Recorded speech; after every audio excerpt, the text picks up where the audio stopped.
MLA किसका चुना हुआ है? किसका? जनता का। सबको ऐसा लगता है जनता का चुना हुआ है। अभी मैं आपको साबित करूंगा कि एमएलए जनता का नहीं चुना हुआ। एमएलए की टिकट किसको मिलेगी ये जनता तय करती है? बताइए। कोई पॉलिटिकल पार्टी किसको टिकट देगी ये चयन जनता का होता है या उस पार्टी के मालिक का होता है? पार्टी का टिकट किसको मिलेगी? मान लो भाजपा की टिकट किसको मिलेगी ये राजौंद के लोग तय करते हैं, राजौंद विधानसभा के लोग तय करते हैं, या फिर पार्टी तय करती है? कलायत वाले कौन तय करेगा? पार्टी करती है। पार्टी को फंडिंग जनता देती है या बाजार देता है? पार्टी को टैक्स देते हो आप।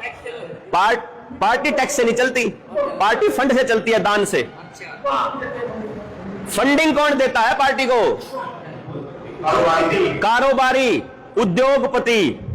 अब देखो, टिकट पार्टी ने देनी, पार्टी को कारोबारी चलाता है।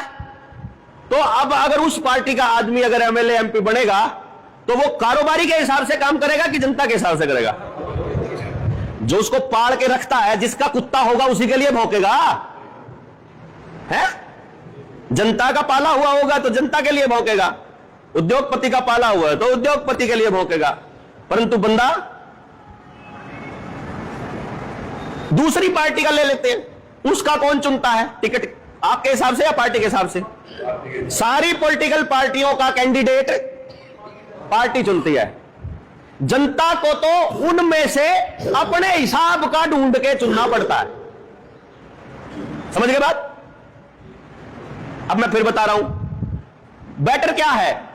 हम 10 लोग मिलकर एक नियम बना ले और आप सबके ऊपर थोप दे वो, या फिर हम सब एक दूसरे के लिए मिलकर करें वो?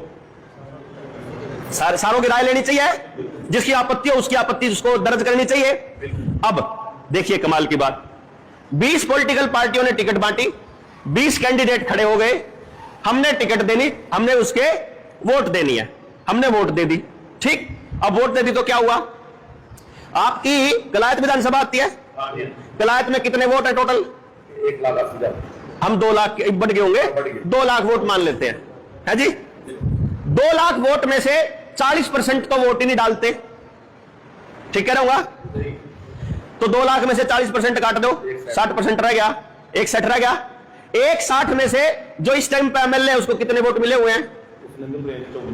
54। तीसरा हिस्सा अगर पूरी विधानसभा का देखो तो चौथा हिस्सा, यानी कि आप अगर 100 लोग हो तो चौथे हिस्से के लोग इकट्ठे हुए, उन्होंने एक आदमी चुना और उस आदमी ने नियम बना दिया और बाकी के 75% के ऊपर थोप दिया। ये हुआ।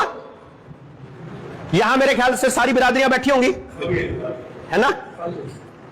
ऐसा कोई यहां बैठा है जिसकी बिरादरी का कदे कोई एमएलए एमपी ना बना हो या सरपंच ना बना हो?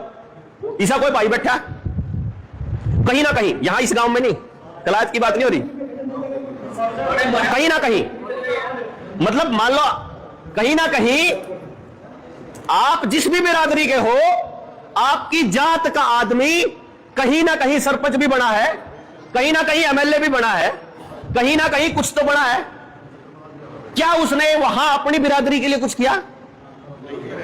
ये मैं इसलिए बता रहा हूं, यह समस्या हम सब की है, क्योंकि जब मैं कलायत विधानसभा के चुनाव में यहां का रुझान देखता हूं तो राणे अपनी अलग मीटिंग कर रहे हैं, चमार अपनी अलग मीटिंग कर रहे हैं, डूल अपनी न्यारी मीटिंग कर रहे हैं।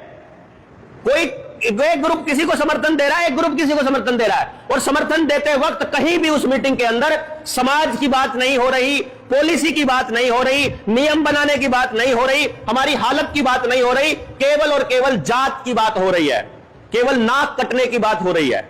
इसलिए हमने एक ऐसा व्यक्ति चुन लिया और हमको मजबूरी में उसको वोट करना पड़ा। वो मजबूरी में उसको पार्टी ने चुना हुआ था, मजबूरी में जो पार्टी ने जारी कर दिया उसको करना पड़ेगा। इसीलिए जब हम लोगों को कोरोना की वैक्सीन दी जा रही थी, चलो एक बात बता दो, कोरोना बीमारी